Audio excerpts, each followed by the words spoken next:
안녕하세요. 제가 전 시간에 복부 비만이 불러오는 질병 5가지를 말씀드렸는데요. 오늘은 복부 비만이 불러오는 질병 5가지, 즉 요실금, 하지정맥류, 우울증, 이식도역류, 수면 무호흡증, 이거를 치료하는 방법에 대해서 말씀드린다고 했지요. 그러면 복부 비만은 어떻게 치료해야 하는지 한번 같이 나눠보도록 하겠습니다. 복부 비만 치료는 일반 비만 치료와 크게 다르지 않습니다. 식사요법이나 운동요법을 병행해서 정상 체중을 회복할 수 있도록 하는 것이 포인트이고요. 다만 복부 비만 치료는 허리둘레를 줄이는 데 중점을 두고 목표를 세워야 합니다. 체중이 크게 줄지 않고 허리둘레만 감소해도 대사적 이상 증상이 개선됩니다. 다시 한번 말씀드릴게요. 체중이 크게 줄지 않더라도 허리 둘레가 감소하면 대사적 이상 증상이 개선된다고 합니다. 복부 비만을 탈출하기 위한 식사요법 중 가장 중요한 것은 섭취 열량을 줄이는 것입니다. 열량을 줄여 먹으면 체중이 감량되고 이때 내장 지방도 체중 감량에 비례해서 감소됩니다. 전체 식사량을 줄이는 것이 중요하며 기름진 음식을 줄이는 것이 효과적입니다. 그러려면 내가 하루에 먹는 음식을 한번 적어보는 게 좋겠죠. 적어보시고 정말 배고플 때 식사를 위한 식사를 간단하게 하시고 더 이상 입에서 땡겨서 먹는 거는 좀 자제할 수 있어야 될 것 같아요. 그러나 기름진 음식을 먹지 않아도 중성지방이 높은 경우가 있습니다. 당뇨병이 있거나 술을 많이 먹는 경우, 탄수화물을 과도하게 섭취하는 경우입니다. 이때는 밥이나 면, 감자 등 탄수화물 섭취를 줄이면 중성지방이 줄어든답니다. 너무 적게 먹어 배고픔을 참을 수 없다면 채소를 충분히 섭취해 주세요. 채소 섭취는 배고픔을 없애고 내장 지방량을 줄여주는데 도움이 됩니다. 채소 같은 경우는 섬유질이 많아서 소화가 늦게 되니까 속에서 배고프다라는 거를 좀 더디게 느끼게 되죠.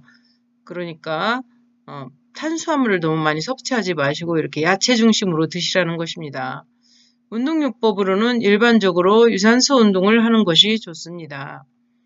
숨이 약간 찰 정도로 주 일주일에 3 내지 5번, 5번, 5회, 그리고 시간은 30분에서 60분이 적당하다고 합니다.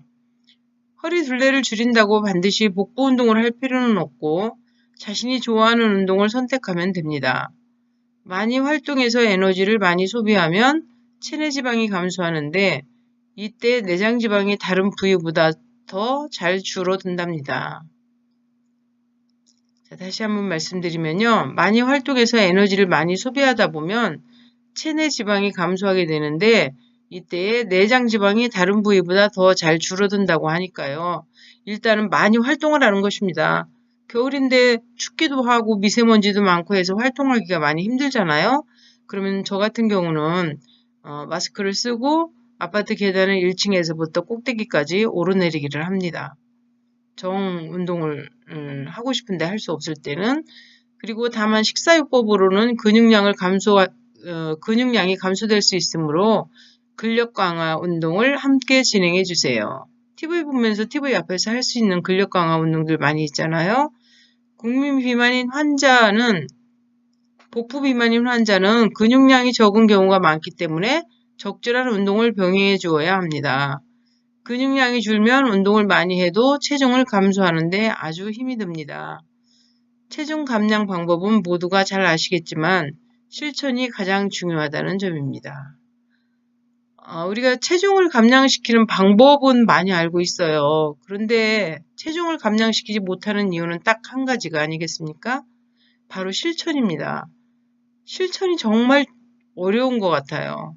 그래서 체중 감량 방법은 모두가 잘 아시겠지만 실천이 가장 중요하다는 점 명심하시고요. 이제 이불 속에서 나와서 차근차근 식사 조절과 운동을 시작해 보시지 않겠어요?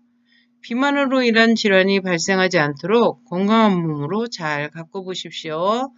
그러면 오늘은 복부 비만 치료를 어떻게 해야 되는지 말씀드렸는데요. 식단 조절 잘 하시고 많은 활동하셔서 열량을 많이 소비하다 보면 내장 지방이 줄어든다고 하니까 날씬한 몸과 건강한 몸매 유지하시기 바랍니다.